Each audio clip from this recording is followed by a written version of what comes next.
Hey, I'm Srini, the creator of Maximize Your Output with Matt. Have you ever wondered how some creators consistently deliver high quality content and stay? What's their secret? Traditional advice usually suggests that you should create an outline and tackle your writing one section at a time. Problem is that this approach doesn't align with the way that we naturally think. The best advice that I ever received when I was struggling to make the transition from blog post to writing books was that your structure has to be linear, but your process doesn't. And in this video, I'm going to show you how you can use collections in MEM to help you easily organize your projects and ideas in a way that lets you focus on the quality and depth of your content without worrying about the structure until the very end. When you understand how to do this, you'll be able to take on bigger and more ambitious creative projects. And if you want to do a deeper dive into applying these ideas to your own creative process and build your second brain, check out our free 5-day video series at maximizeyouroutput.com/second brain. Now, let's get to the video. What I want to show you in this video are two different ways that you can organize your ideas and your research with collections in MEM to create any type of content. In this demonstration, we're going to use a blog post, but you can do this for any type of content, whether you are writing a book, whether it's a presentation for work, whether it's an ebook. It's a methodology that I have used and even taught some of my clients when it comes to organizing their notes in MEM, particularly the ones that are working on more complex projects like books. So let's look at the first option, which is to create an outline based on your collection. First, we're going to create a collection called Building Your Creative Confidence. Go to collections. And what I'm going to do is call it the Building Your Creative Confidence collection. And you can add a description if you want some type of do, but what I usually like to do is say that it's an article because I have collections that are more topic based. In general, I don't use topic collections mainly because I think they're useless. I tend to primarily use context-based collections. And in this case, the context is the fact that we are going to use an article. Now, there are a couple of different ways that we can add notes to this collection. So you can see here that this is actually giving us a bunch of different stuff right off the bat.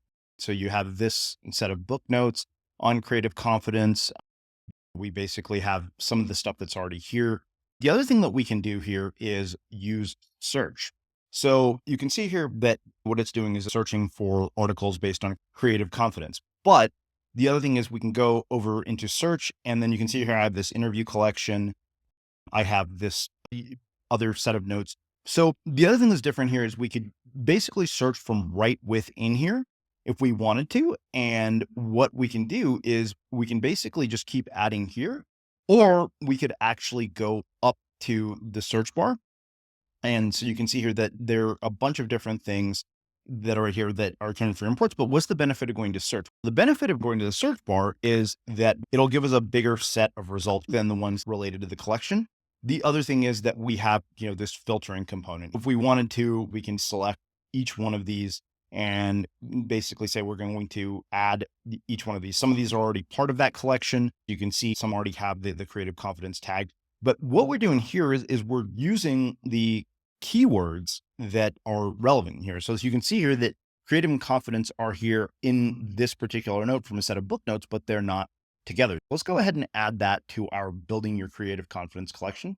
And I think that this is really where this becomes beneficial, because what it allows us to do is basically go through their entire knowledge base and work through what might be useful for the article we want to write. So you can see here, this one has the tag creative confidence. So anywhere those two words appear, we're going to be able to add all of those to our collection. So we're going to go ahead and say, add this to our creative confidence collection. Now, if we go back to our Building Your Creative Confidence collection, you can see that it has expanded quite a bit. It's bigger than it was before. So we have maybe a total of 10 or 12 notes. So now that we've created our collection, what we're going to do is turn it into an outline or an article. You can see here that I had SmartWrite generate an overview for me just so we have something to work with. We're going to use the Building Creative Confidence collection, and then we're going to say 5 headers and 5 bullets under each header. So that way we're giving it some more specific context to work with. But now, because of the fact that we built this collection, we can outline the entire article using just the content from that collection. Rather than us having to organize the notes and put them in order, it actually gives us a way to utilize our collections. Based on whatever content was in this collection, it drafted an outline for us for a blog post. That's the first way to use collections to create content. Now, let's look at a second option for using collections to create content. In this case, we're going to do something a little bit different. We're still going to create a collection like we did before. We're going to call it the Science of Flow. Before we add notes, we're going to draft the entire outline and overview for the article. Why are we doing this? The reason we're going to do this is because of the fact that what this will allow us to do is create our collection based on the outline. So why did we start with the outline first? When we do an outline first, we can actually use Memex and we can see all the different various notes that Mem suggests, and we can add to the collection from here. The main difference here is that you're starting with the outline. Now, this method largely depends on the amount and number of notes you have in Mem. So in this case, I just happen to have a ton of notes in Mem. So you can see here, some of these are empty, but I could actually add them to our Science of Flow collection.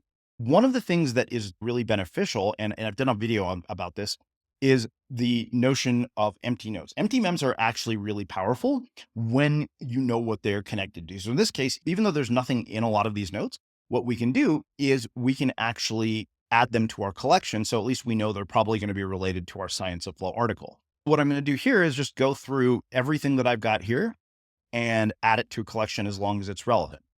And so basically what we're doing now is we've got all of these different notes, conversations I've had with Steven Kotler, book notes from various books. So what this does is it enables you to make the collections a bit more streamlined and accurate in terms of what you're putting into the collection for the article you want to write.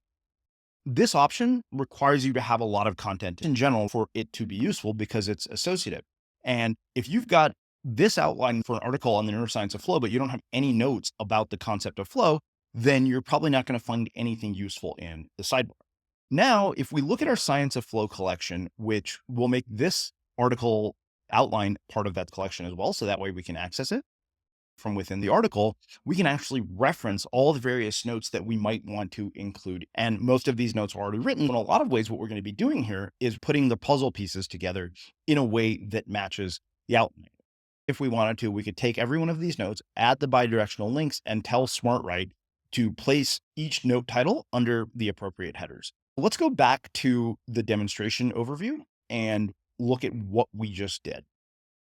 So the first thing that we did was we started with a collection based on a particular topic. In this case, it was creative confidence, and we used search, and that was our primary method. And then we just used the name of the collection to generate the outline.